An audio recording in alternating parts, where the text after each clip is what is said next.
జిల్లా వైసీపీ అధ్యక్షులు కాకాని గోవర్ధన్ రెడ్డి, నెల్లూరు సిటీ నియోజకవర్గ ఇన్ఛార్జ్ ఎమ్మెల్సీ పర్వతరెడ్డి చంద్రశేఖర్ రెడ్డి, ఇతర నియోజకవర్గ ఇన్ఛార్జీలు, విద్యార్థులు, యువత ఆధ్వర్యంలో వేలాదిగా తరలి వచ్చిన విద్యార్థులు, నిరుద్యోగులు ఈ నిరసన ర్యాలీలో పాల్గొని తమ డిమాండ్లను ప్రభుత్వానికి తెలియజేశారు. డీఎస్సీ అక్రమాలపై లోకేష్ రాజీనామా, సీబీఐ విచారణ కోరుతూ రోడ్డెక్కి పెద్ద ఎత్తున విద్యార్థులు నిరసన. ఫీజు రీయింబర్స్మెంట్ బకాయిలు, నిరుద్యోగ భృతి, యువత విద్యార్థులకు ఇచ్చిన హామీలు తక్షణమే అమలు చేయాలని యువత డిమాండ్. డీఎస్సీ అక్రమాలపై సీబీఐ విచారణ, లోకేష్ రాజీనామా చేయాలంటూ విద్యార్థులు, యువత నినాదాలతో ర్యాలీ నువ్వెత్తు ఉద్యమంలో ఎగిసింది. వీఆర్సీ సెంటర్ నుంచి గాంధీబొమ్మ సెంటర్ వరకు సాగిన ర్యాలీలో వందలాది మంది విద్యార్థులు పాల్గొని డీఎస్సీ పేపర్ లీక్ పై మంత్రి నారా లోకేష్ రాజీనామా చేయాలంటూ కదం తొక్కారు. కూటమి ప్రభుత్వం విద్యార్థులు, యువతను వంచనకు గురిచేసిందని కాకాని గోవర్ధన్ రెడ్డి గారు మండిపడ్డారు.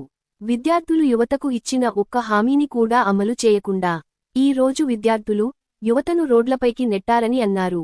మెగా డీఎస్సీ అక్రమాలపై ప్రభుత్వానికి చిత్తశుద్ధి ఉంటే సీబీఐ విచారణ జరిపించి వాస్తవాలను ప్రజల ముందు ఉంచాలని ఈరోజు భారతదేశానికి ప్రాతినిధ్యం వహిస్తా ఉంది.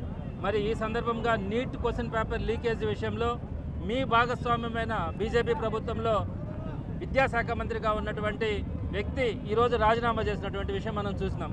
మరి అతిపెద్ద స్కామ్ అయిన డిఎస్సికి సంబంధించి మీ ఇష్టానుసారం ఉద్యోగాలు ఇచ్చుకోవడం, అర్హత లేనటువంటి వారికి ఉద్యోగాలు ఇచ్చుకోవడం, ప్రధానంగా టీచర్ల విషయంలో, డాక్టర్ల విషయంలో ఈ సమాజంలో కొన్ని రూల్స్ ఉన్నాయి. వారికి సంబంధించి ఎటువంటి వారికి ఇవ్వాలన్నది, మిగతా డిపార్ట్మెంట్స్ అన్నిటికీ కొన్ని ఫ్లెక్సిబిలిటీస్ ఉన్నా కూడా ఈ రెండు డిపార్ట్మెంట్స్లో ప్రతి ఒక్కరికి కూడా ఉద్యోగం ఇవ్వాలంటే కొన్ని నిబంధనలు, అర్హతలు ఉన్నాయి. మరి వాటన్నింటినీ కూడా తొంగలో తొక్కి ఎలాంటి అర్హత లేని వాళ్ళందరికీ కూడా మీరు ఈరోజు ఉద్యోగాలు ఇచ్చినటువంటి పరిస్థితి. స్పోర్ట్స్ కోటాకి ఒక నోటిఫికేషన్ తీసుకొచ్చారు, దానికి సంబంధించి 2 జీవోలు తీసుకొచ్చారు, దొంగ జీవోలు. ఆ జీవోల ద్వారా డిఎస్సీ లేదని చెప్పారు. డిఎస్సీ తీసుకోకపోగా టెట్ కూడా లేకుండా మీరు ఉద్యోగాలు ఇచ్చినటువంటి పరిస్థితి ఈరోజు చూస్తూ ఉన్నాం. ఇంత దుర్మార్గమైనటువంటి డిఎస్సీని మీరు నిర్వహించిన తర్వాత మీరు రాజీనామా చేయాల్సినటువంటి అవసరం ఉంటే, కనీసం మేము నిష్పక్షపాతంగా సీబీఐ ఎంక్వైరీ అడుగుతూ ఉంటే దానికి కూడా మీరు ముందుకు రావట్లేదంటే మీరు ఖచ్చితంగా తప్పు చేస్తున్నారు, మోసం చేస్తున్నారు. ఈ ఆంధ్ర రాష్ట్ర ప్రజలు సుమారుగా 4 లక్షల మంది నిరుద్యోగులు రాసినటువంటి డిఎస్సీలో వారందరి కడుపు కొట్టినటువంటి మీరు తప్పకుండా కూడా రాజీనామా చేయాలా, లేదా కనీసం సీబీఐ ఎంక్వైరీ చేయాలా అని చెప్పి మా డిమాండ్ చేస్తూ ఉన్నాం. అలానే ఫీజు రియంబర్స్మెంట్ గురించి కానీ, విద్యా కానుక గురించి కానీ, తల్లికి వందన చాలామంది అర్హులైనటువంటి వాళ్ళకి రాలా, వారందరికీ కూడా మీరు ఏదైతే చెప్పినారో వాటన్నిటి కూడా నెరవేర్చాలా. నెరవేర్చకపోతే వైఎస్ఆర్సీపీ భవిష్యత్తులో కూడా ఇదే విధంగా పోరాటాలు చేస్తుందని మాత్రం ఈ సందర్భంగా తెలియజేస్తాను.